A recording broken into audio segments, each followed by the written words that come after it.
માનનીય અધ્યક્ષાશ્રી, આપના મારફત માનનીય મંત્રીશ્રીને પૂછવા માગું છું કે સુરત જિલ્લાની નામંજૂર થયેલી નોંધોની સંખ્યા 1696 છે. એના કારણોમાં આપે જણાવ્યું છે કે ક્ષેત્રફળના વિસંગતતા હોવાથી તો આ 1696 જે નામંજૂર થયેલી નોંધો છે એમાંથી ક્ષેત્રફળની વિસંગતતા હોવાથી નામંજૂર થઈ હોય એવી સંખ્યા કેટલી?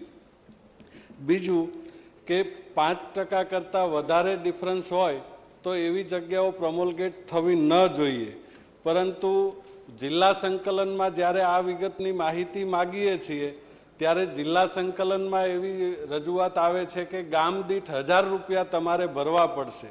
તો પ્રજાના પ્રતિનિધિ તરીકે જિલ્લા સંકલનમાં જ્યારે કોઈ વિગત માગીએ તો એના માટે 1000 રૂપિયા ભરવાની વાત આવે છે. વ્યાજબી છે કે કેમ એ સૂચના જિલ્લા કક્ષાએ આપવા માગો છો કે કેમ? માનનીય મંત્રીશ્રી.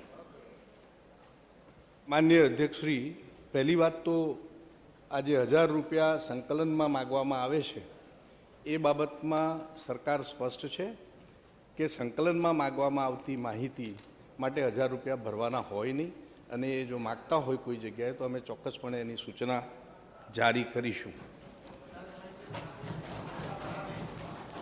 માનનીય અધ્યક્ષશ્રી, જ્યાં સુધી આજે મંજૂરી અને નામંજૂરીના કેટલાક કિસ્સા છે એ બાબતની વાત કરીએ તો માનનીય અધ્યક્ષશ્રી, 84% નોંધો મંજૂર કરી છે, માત્ર 2% નોંધો નામંજૂર કરી છે, અને જેના નિકાલ બાકી છે એવી 13.29% નિકાલ બાકી છે.